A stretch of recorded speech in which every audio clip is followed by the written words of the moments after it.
It's time to claim the unity our outmoded social systems have broken apart, and work together to create a sustainable global society where everyone is taken care of and everyone is truly free.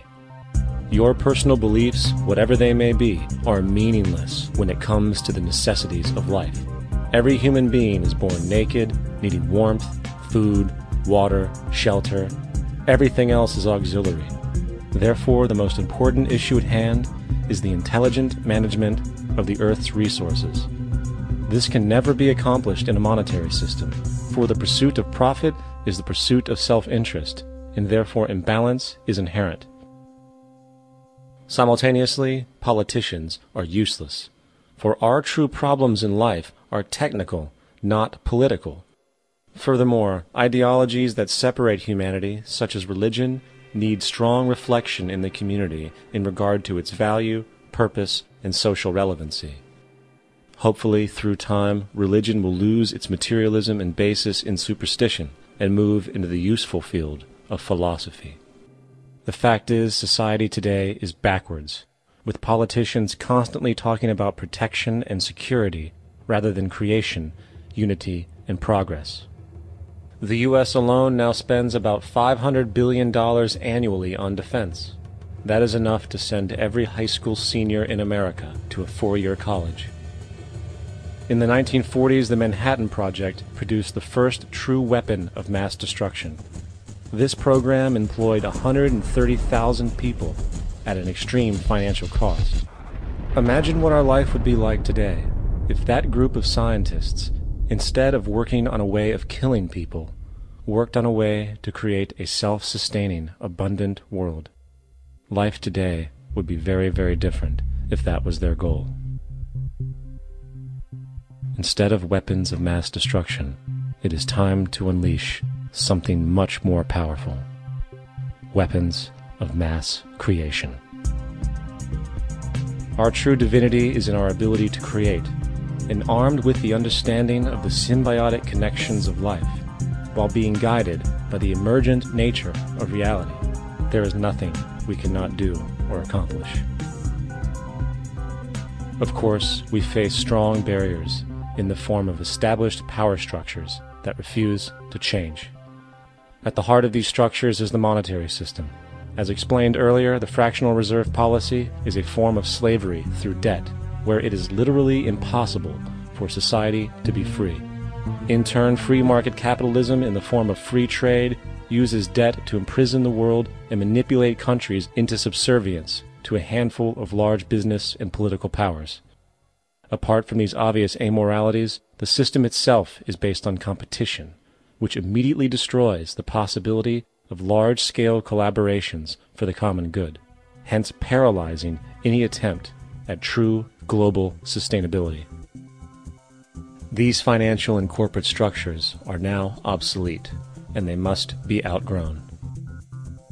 Of course, we cannot be naive enough to think that the business and financial elite are going to subscribe to this idea, for they will lose power and control. Therefore, peaceful yet highly strategic action must be taken. The most powerful course of action is simple. We have to alter our behavior to force the power structure to the will of the people. We must stop supporting the system.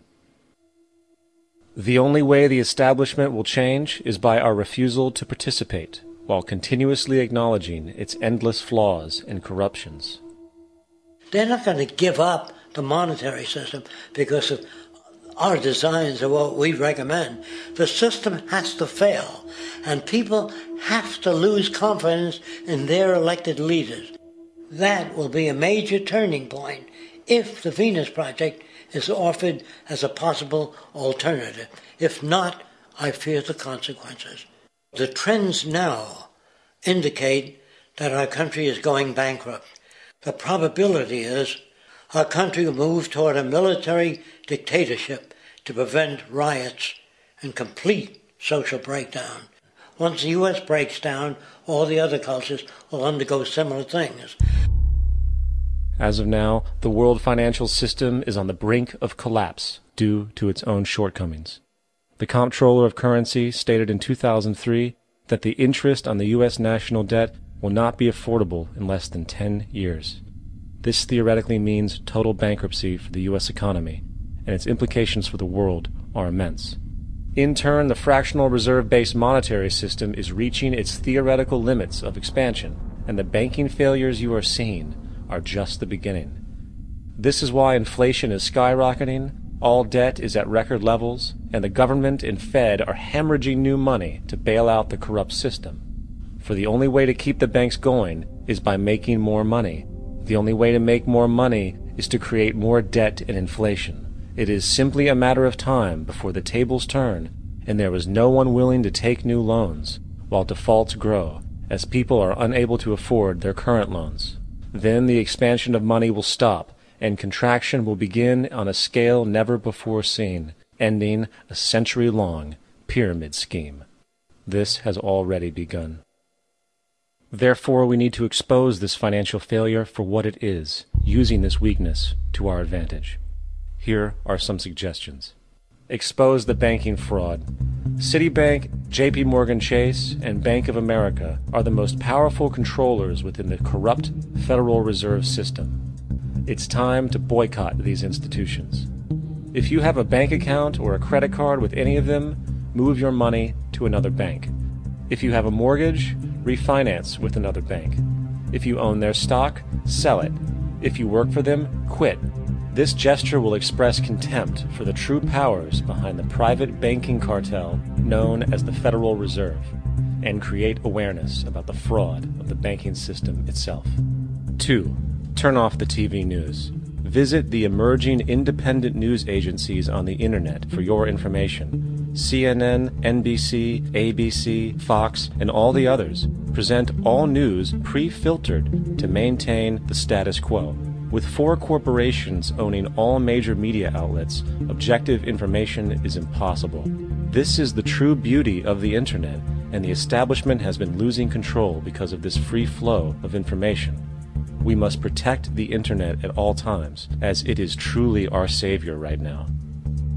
3. Don't ever allow yourself, your family, or anyone you know to ever join the military. This is an obsolete institution now used exclusively for maintaining an establishment that is no longer relevant. U.S. soldiers in Iraq work for U.S. corporations, not the people.